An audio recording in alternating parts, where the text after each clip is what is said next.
ખ્રિસ્તમાં વાલાઓ, પ્રભુ ઈસુ ખ્રિસ્તના અતિ ગૌરવી અને પરાક્રમી નામમાં આપ સર્વને પ્રેમભરી કુશળતા પાઠવીએ છીએ। ફરી એકવાર યુટ્યુબના માધ્યમ દ્વારા આપની સાથે વાર્તાલાપ કરવાની આ સંગત પ્રાપ્ત થઈ છે। ત્યારે the United church of northern India, જે ઉત્તર હિન્દની સંયુક્ત મંડળી, ગુજરાત ચર્ચ કાઉન્સિલ વડીલ સભાના મોડરેટર વડા ધર્મગુરુ તરીકે ત્રિએક ઈશ્વર પિતાનો આભાર વ્યક્ત કરું છું। અને આ સંગત એ પવિત્ર આત્માની દોરવણી મારફતે ઘણા બધા લોકોના જીવનમાં પરિવર્તન લાવનારી બની રહે એવી આશા અને પ્રાર્થના વ્યક્ત કરું છું। The United church of northern India એટલે કે ઉત્તર હિન્દની સંયુક્ત મંડળી, જે ભારત દેશના બંધારણ અનુસાર એક માન્ય ધાર્મિક સંપ્રદાય છે। અને ઉત્તર હિન્દની સંયુક્ત મંડળી એ કાયદેસર રીતે મહેરબાન ચેરિટી કમિશનર શ્રીના કાર્યાલયમાં નોંધવામાં આવેલ છે। અમને આપની પ્રાર્થનાઓમાં સતત ધરી રાખશો, પ્રોત્સાહન આપશો તેવી વિનંતી પણ અમે કરીએ છીએ। હવે આજની આ સંગતમાં આપણે આગળ વધીએ ત્યારે ઉત્તર હિન્દની સંયુક્ત મંડળી ગુજરાત ચર્ચ કાઉન્સિલ વડીલ સભાના વાઇસ મોડરેટર રેવરન્ડ સોહાર ક્રિશ્ચન સાહેબ આજના આપણા આ બાઇબલ અભ્યાસમાં દોરી જશે। ફરી એકવાર આપ સૌના સહકારને પ્રાર્થના માટે આભાર વ્યક્ત કરું છું। પ્રાર્થના કરીએ। સ્વર્ગીય પિતા, આજના સુંદર દિવસ માટે અમે આપનો પુષ્કળ આભાર અને ઉપકાર માનીએ છીએ। આપની સમક્ષતામાં આવવા માટે આપે કૃપા આપી, ગત રાત્રે અમને સંભાળ્યા અને મારા પ્રભુ આજનો સુંદર દિવસ આપ્યો માટે ફરીને અમે આપનો પુષ્કળ આભારનો ઉપકાર માનીએ છીએ। આપ સર્વોચ્ચ, સત્ય, સનાતન, અનાદિ અનંત, સર્વશક્તિમાન દેવ છો પ્રભુ, સમગ્ર સૃષ્ટિના ઉત્પન્ન કરતા અને સર્વ સજીવોના પ્રાણાધાર છો। સ્તુતિ, આદર, માન અને મહિમા પ્રભુ અમે આપને આપીએ છીએ। ચાલ્યા જતા વર્ષોમાં પ્રભુ આપનું વિશ્વાસુપણું, આપની ભલાઈ તથા દયા અમારી અને અમારા વાલાઓની સાથે રાખ્યા માટે પ્રભુ અમે આપનો આભારનો ઉપકાર માનીએ છીએ। પ્રભુ આજના વચન દ્વારા પ્રભુ આપને માન અને મહિમા મળે અને વાલા પ્રભુ વધુ ને વધુ આપની નિકટતામાં અને આપની આધીનતામાં ચાલનારા આપણા વિશ્વાસુ વફાદાર બાળકો બનીએ એવી કૃપા અને દયા થવા દો। પ્રત્યેકને પ્રભુ આપની પુષ્કળ આશીષ આપો। સાંભળનારા પ્રભુ ઈસુ ખ્રિસ્તમાં ઉદ્ધાર પામે એવી કૃપા અને દયા થવા દો, પ્રભુ ઈસુ ખ્રિસ્તના નામમાં, આમીન। પ્રભુનું વચન આ પ્રમાણે કહે છે, ઉત્પત્તિનું પુસ્તક 1લો અધ્યાય અને 1 થી 2 વચનો। આદિએ દેવે આકાશ તથા પૃથ્વી ઉત્પન્ન કર્યા, અને પૃથ્વી અસ્તવ્યસ્ત તથા ખાલી હતી, અને જળનિધિ પર અંધારું હતું, અને દેવનો આત્મા પાણી પર હાલતો થયો, અને દેવે કહ્યું, અજવાળું થાવ, ને અજવાળું થયું। આ પ્રભુનું વચન છે અને પ્રભુનું વચન આપણને એમ કહે છે કે આદિએ દેવે, ઈશ્વરે, સર્વોચ્ચ, સત્ય, સનાતન, અનાદિ અનંત દેવે આકાશ અને પૃથ્વી સમગ્ર સૃષ્ટિનું સર્જન કર્યું।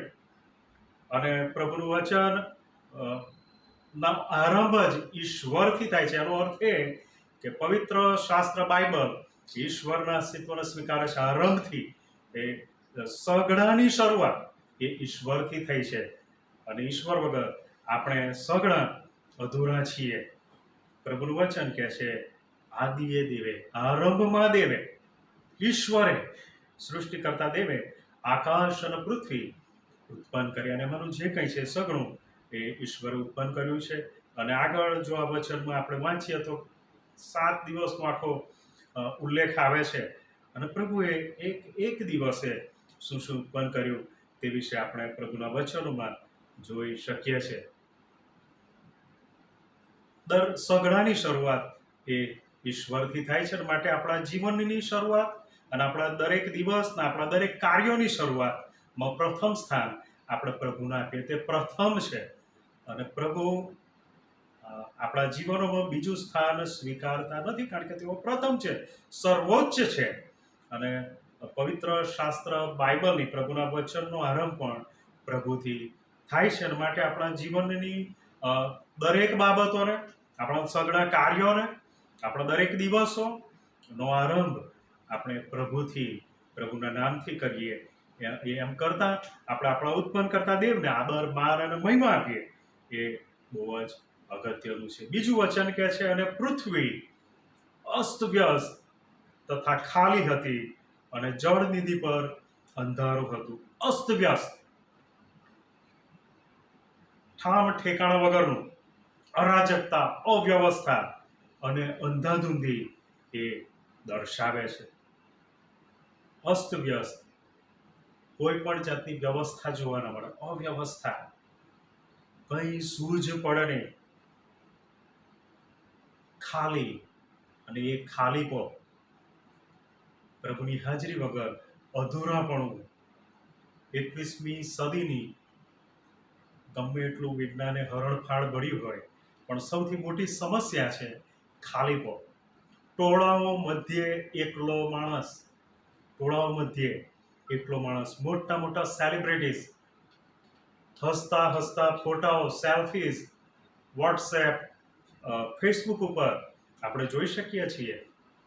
હસતા ચહેરા, ઘણી બધી વખત માત્ર કેમેરા પૂરતા જ હાસ્ય અને સ્મિત હોય, અથવા તો દેખાડા પૂરતો જ આનંદ હોય, પણ હૃદયમાં ખાલીપો હોય છે. અને એ બતાવે છે કે ઈશ્વરની હાજરી વગર આપણે ખાલી છે, ખાલી છે. અને કંઈ જ સૂઝ પડે, અને કહે છે જળનિધિ પર અંધારું હતું, કંઈ જ સૂઝ પડે નહીં, અંધારું, અંધાપો,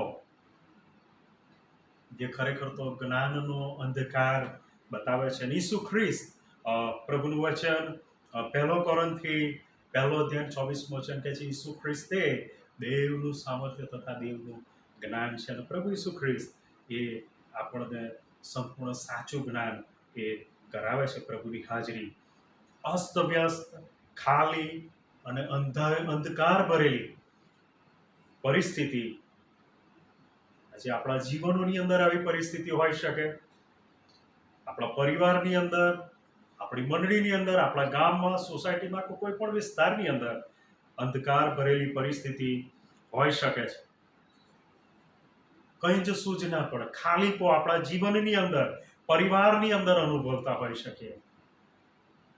આજના સમયની દરેક વ્યક્તિનું, માત્ર જુવાનો પૂરતું જ આ સમસ્યા નથી કહેતો, વડીલ વૃદ્ધો એ ખાલીપાને પૂરવા માટે લોકો અલગ અલગ વ્યવસ્થાઓ અથવા તો રીતભાતો, ઉપાયો યોજે છે, અને જેનાથી ખરેખર કંઈ ફરક પડતો નથી. લોકો દવાઓ લે છે, વ્યસનો કરે છે, નશો કરે છે, ખરાબ બાબતો, ખરાબ સંગતોમાં જાય છે, નાચ ગાન, મોજ શોખ, પણ એનાથી કંઈ શાંતિ મળતી નથી. આખી સૃષ્ટિનો સૌથી ધનવાન, સૌથી જ્ઞાની, મહાન રાજા એ પોતાની વૃદ્ધાવસ્થામાં આ પ્રમાણે કીધું, વ્યર્થતાની વ્યર્થતા, સઘળું વ્યર્થ છે.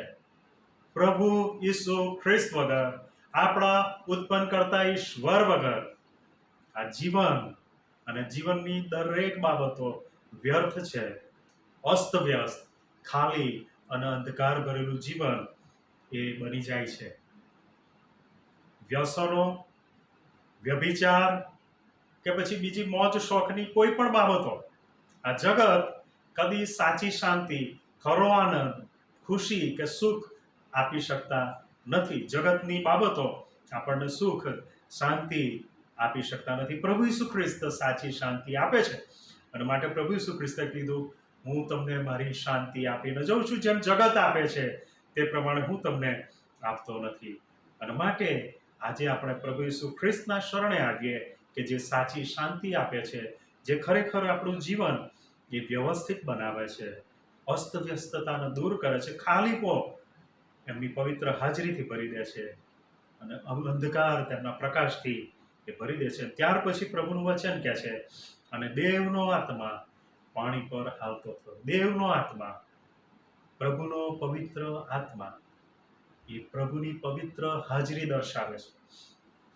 કોઈ પણ અસ્તવ્યસ્ત, ખાલી કે અંધકાર ભરેલી પરિસ્થિતિ, જગ્યા, સ્થળ, જીવન કે પરિવાર કે મંડળીની અંદર, વિસ્તારની અંદર જ્યારે પ્રભુની પવિત્ર હાજરી ઉતરી આવે છે, ત્યારે બધું બદલાઈ જાય છે. ત્રીજી કલમથી આગળ જો આપણે વાંચીએ તો પ્રભુની હાજરી ઉતરી આવી અને પહેલું જ કહે છે, અને દેવે કહ્યું, અજવાળું થાવ અને અજવાળું થાવ. ઈશ્વરના શબ્દોમાં એ પરાક્રમ છે ને એ શબ્દોની અંદર નવસર્જનનું સામર્થ્ય સમાયેલું છે, પુનરુત્પત્તિનું સામર્થ્ય સમાયેલું છે. અને એ એમના એ શબ્દો પવિત્ર શાસ્ત્ર બાઇબલની અંદર નોંધવામાં આવ્યા છે. જ્યારે આપણે તેનું વાંચન કરીએ છીએ, જ્યારે આપણે તેનું રટણ કરીએ છીએ, જ્યારે આપણે તેનો અભ્યાસ કરીએ છીએ, જ્યારે તેનું મનન કરીએ છીએ, જ્યારે એ વચનોનો આપણે મુખપાઠ કરીએ છીએ, ત્યારે પ્રભુનો પવિત્ર આત્મા આપણા જીવનની અંદર એ વચનોને કાર્ય કરતા કરે છે અને આપણા જીવનને એમના સામર્થ્યથી ભરી દે છે. આપણું જીવન એ વ્યવસ્થિત બનાવી દે છે. દેવનો આત્મા પાણી પર હાલતો થયો અને ત્યાર પછીની બાબતો એ ઇતિહાસ છે. કોઈ દિવસ એવું બન્યું નથી. બિગ બેંગ થિયરી પ્રમાણે ધડાકો થયો અને બધું વ્યવસ્થિત થઈ ગયું, પણ આપણે જાણીએ છીએ કે જ્યારે ધડાકો થાય ત્યારે બધું અસ્તવ્યસ્ત થઈ જાય. છાપાઓમાં વાંચીએ છીએ, ન્યૂઝપેપરોમાં આપણે જોઈ શકીએ છીએ કે જ્યારે વિસ્ફોટ થાય, ધડાકો થાય, ત્યારે બધું અસ્તવ્યસ્ત થાય. રાઈટ? કોઈક એવું સાધન, તમારી ઘડિયાળ કે તમારું ટેબલ કે તમારી ખુરશીને તોડી ફોડી નાખો અને પછી એક ડબ્બાની અંદર બધા સ્પેર પાર્ટને તમે નાખીને ગોળ ગોળ હલાયા કરો. એક દિવસ, એક મહિનો, એક વર્ષ સુધી, કદાચ 100 વર્ષ પછી પણ એ પાછી ખુરશી, પાછી ઘડિયાળ કે પાછો એ તૂટેલો મોબાઈલ પાછો બની શકશે નહીં. હાલેલુયા. અને માટે કેટલીક જ્ઞાનની વાતો એ ખરેખર ઘણી બધી પુષ્કળ મૂર્ખાઈથી એ ભરેલી હોઈ શકે છે. સાચું જ્ઞાન એ ઉત્પન્ન કરતા ઈશ્વર, જેમણે આપણને જીવન આપ્યું છે, આપણને બુદ્ધિને સમજણ આપ્યા છે, આખી સૃષ્ટિ ઉત્પન્ન કરી છે, તેઓ જ્ઞાનનો સ્ત્રોત છે. અને માટે આપણે તેમના ઉપર આધારિત બનવું જોઈએ. જ્યારે એમની પવિત્ર હાજરી આપણા જીવનમાં, આપણા પરિવારમાં, આપણી મંડળીમાં આવે છે, ત્યારે સઘળું વ્યવસ્થિત બનાવે છે. પહેલી, પ્રભુ એમના પ્રકાશથી આપણને ભરી દે છે, એમના જ્ઞાનથી, એમની સમજણ અને એમની બુદ્ધિ પ્રભુ આપણને આપે છે. પ્રભુનું વચન હોશિયા 4 અધ્યાયના 6 વચનમાં કહે છે, મારા લોકો જ્ઞાનના અભાવે નાશ પામે છે. ખરું જ્ઞાન, ઈશ્વર વિશેનું જ્ઞાન, ઈશ્વરની સાચી ઓળખના અભાવે, અજ્ઞાનતામાં ઘણા બધા લોકો નાશ પામે છે. માટે આજે આપણે પ્રભુના શરણે આવીએ. આ સમય પ્રભુએ આપણને આપ્યો છે. પ્રભુનું વચન આજે આપણી સાથે વાત કરે છે. પ્રભુનો પવિત્ર આત્મા એક એક વ્યક્તિને આજે સ્પર્શ કરો આ વચન મારફતે, અને પ્રભુ એમના પ્રકાશથી, એમના પવિત્ર આત્માથી, એમના સામર્થ્યથી આપણને દરેકને ભરી દો. અને એવું થાવ કે એક સાંભળનારાઓના જીવનોમાંથી, પરિવારોમાંથી, એમના ઘરોમાંથી અસ્તવ્યસ્તતા પ્રભુ દૂર કરો, ખાલીપો એ દૂર કરો, અને હરેક પ્રકારનો અજ્ઞાનતાનો અંધકાર એ પ્રભુ દૂર કરો. સંબંધોની વચ્ચે આવેલી અસ્તવ્યસ્તતા, ખાલીપો અને એને પ્રભુ દૂર કરો. અને સઘળો આદર, માન, મહિમા કેવળ આપણા પ્રભુનો મળો, કારણ કે તેમણે એમના મહિમાને અર્થે આપણને ઉત્પન્ન કર્યા છે. પ્રભુ આપને આશીષ આપે. God bless you. આવા સમયે આપણે પ્રાર્થના કરીએ પ્રભુના વચનના પ્રકાશમાં. સ્વર્ગીય પિતા, અમે આપના પવિત્ર વચનો માટે આપનો પુષ્કળ આભાર અને ઉપકાર માનીએ છીએ. પ્રભુ, અમારી પ્રાર્થના છે, અમારા જીવનોમાં જે અંધકાર રહેલો છે, જે અસ્તવ્યસ્તતા છે પ્રભુ, જે અંધકાર છે, ખાલીપો છે, અરાજકતા અને અવ્યવસ્થા છે, અંધાધૂંધી છે પ્રભુ એને દૂર કરો. મારા પ્રભુ ઈસુ, અમારા પાપો અને અમારા અપરાધો કૃપા કરીને અમને ક્ષમા કરો. અમે કબૂલ કરીએ છીએ કે અમે ઈચ્છા, વિચાર, વાણી, વર્તનથી પ્રભુ અપરાધને પાપ કર્યા છે. આપને અને આપને સર્જેલા મનુષ્યને અમે દુઃખી કર્યા છે. અમને ક્ષમા કરો પ્રભુ. પ્રભુ ઈસુ ખ્રિસ્તના લોહીથી ધોઈને અમને શુદ્ધ કરો. વાલા પ્રભુ ઈસુ, અમારા હૃદયમાં આવો, અમારા જીવનોનો કબજો લો. અને પ્રભુ, આજે એવું થવા દો, આપને પસંદ પડે, આપને ગમે અને આપનો મહિમા થાય એવા અમારા જીવનો પ્રભુ આપ બનાવો. સ્તુતિ, આદર, માન અને મહિમા સદા સર્વકાળ પ્રભુ આપને કરજો. પ્રભુ, અમારા જીવનો, અમારા પરિવારો, અમારી મંડળીને પ્રભુ અમે આપના હાથોમાં સોંપીએ છીએ. આપની પવિત્ર હાજરી અને આપનો પવિત્ર આત્મા સગળું વ્યવસ્થિત કરી શકે છે. અને માટે અમે સર્વ પ્રભુ આપના સર્વસમર્થ હાથોમાં સોંપાય છે. અમારા જીવનોમાં અને અમારા જીવનો દ્વારા આપની ઈચ્છા પૂરી થાવ અને આપનો મહિમા થાવ. પ્રભુ ઈસુ ખ્રિસ્તના નામમાં આમીન.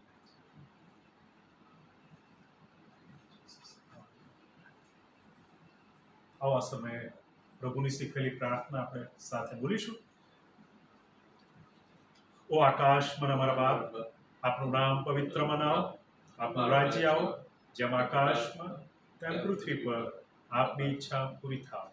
દિવસની મારી રોટલી આજ અમને આપો, અને જેમ અમે અમારું ઋણ માફ કર્યા છે તેમ આપ અમારું ઋણ અમને માફ કરો, અને અમને પરીક્ષણમાં ન લાવો, પણ ગુંડાથી અમારો છૂટકો કરો. કેમ કે રાજ્ય તથા પરાક્રમ તથા મહિમા સદા સર્વકાળ સુધી પ્રભુ આપના છે. પ્રભુ ઈસુ ખ્રિસ્તના નામમાં આમીન. હવે આપણા પ્રભુ ઈસુ ખ્રિસ્તની કૃપા, દેવ બાપનો પ્રેમ અને પ્રભુ પવિત્ર આત્માની મીઠી મધુરી સંગત આપણ સર્વની સાથે અને વિશ્વભરમાં વસતા પ્રભુના સંતો અને સેવકોની સાથે હમણાંથી સદા સર્વકાળ સુધી હો. આમીન.